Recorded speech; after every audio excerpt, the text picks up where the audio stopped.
Penuduh ijazah Jokowi palsu, ternyata ijazahnya sendiri palsu. Dia sudah ditetapkan sebagai tersangka.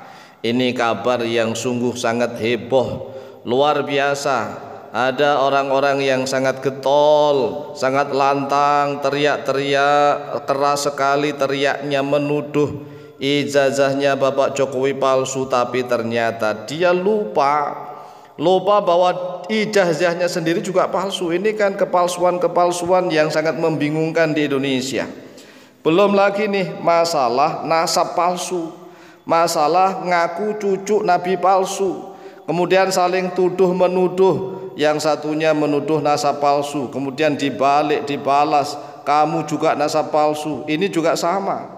Ada orang-orang yang menuduh ijazahnya Bapak Jokowi palsu, tapi ternyata dia saat ini ditetapkan sebagai tersangka. Tersangka apa? Tersangka pemalsuan dokumen. Lah dokumen apa? Dokumennya ternyata ijazah juga, ijazah palsu. Luar biasa. Di Indonesia ini luar biasa. Yaitu seorang pengacara yang bernama Zainal Mustafa. Zainal Mustafa yang disingkat ZM, salah satu penggugat ijazah mantan Presiden Republik Indonesia Bapak Joko Widodo atau Bapak Jokowi.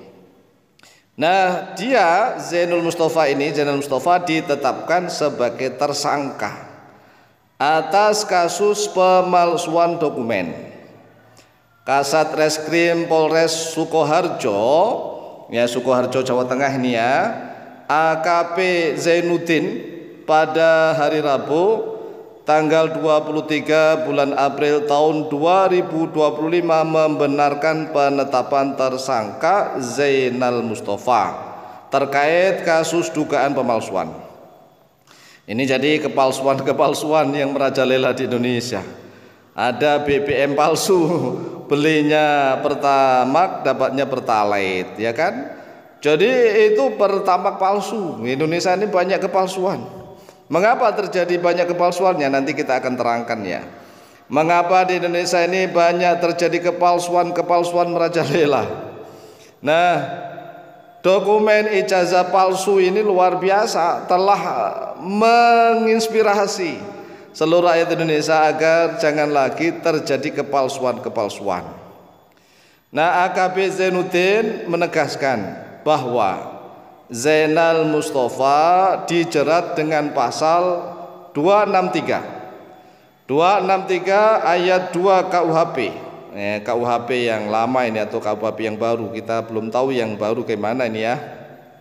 Ini tentang penggunaan surat palsu, surat palsu. Dengan ancaman hukuman penjara maksimal 6 tahun. Maksimal 6 tahun berarti kalau sekolah SD mulai kelas 1 kelas 6 ini ya. Kalau anaknya SMP kelas 1 berarti dia sampai anaknya lulus SMA nih, lumayan lah. Kalau memang sampai 6 tahun genap.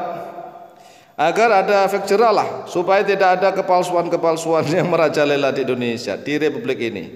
Nah, oleh sebab itulah para ustadz, para kiai, para jengan, para abuya ini hendaklah sudah mulai harus ikut terjun, ya turun gunung, ikut campur tangan masalah bangsa dan negara. Nah, kalau orang-orang awam alergi ya wajar, orang awam itu kan nggak ngerti bahwa sebenarnya Nabi Muhammad SAW itu pemimpin negara dan bangsa. Kemudian Abu Bakar sebagai ulama yang hebat menjadi pemimpin khalifah setelah Rasulullah SAW.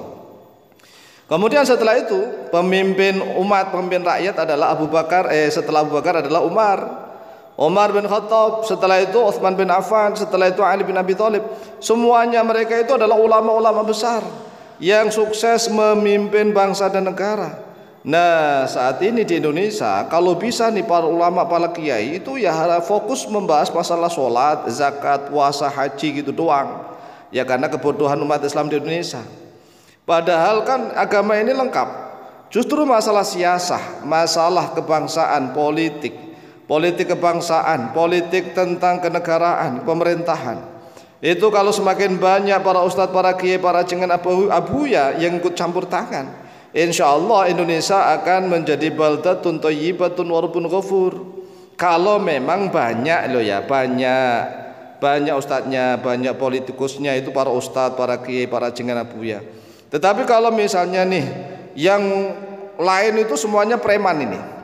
Preman, karena memang rakyat Indonesia ini diajak milih semua.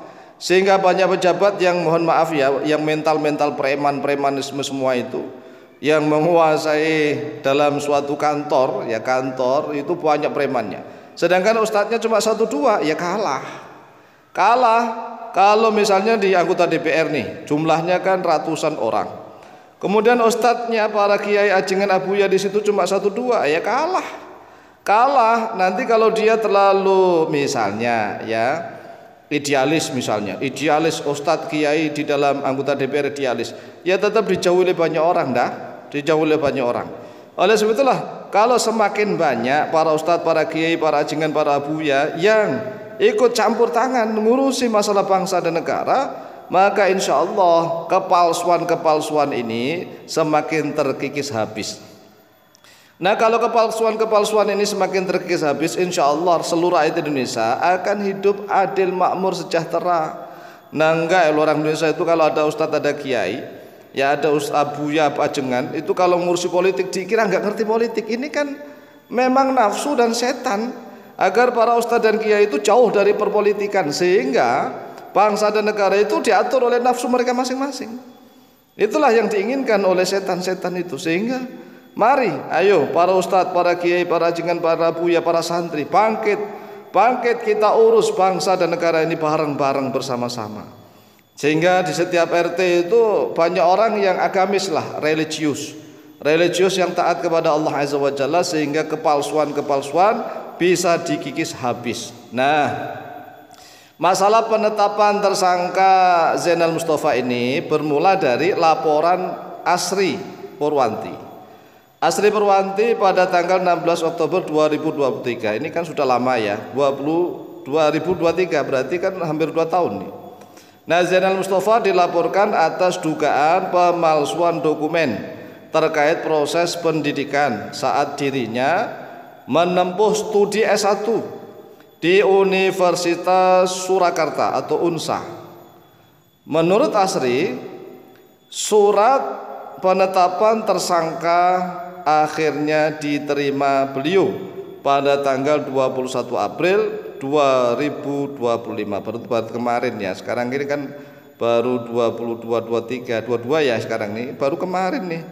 Oleh sebab itulah kita saksikan terus nih pemberantasan kepalsuan mulai dari ijazah palsu, kemudian nasab palsu, cucuk nabi palsu, dan kepalsuan yang lainnya. Semoga Indonesia menjadi baldatun thayyibatun wa rabbun ghafur. Amin amin Allahumma amin. Lebih dan kurangnya mohon maaf. Wallahu taala a'lamu bishawab.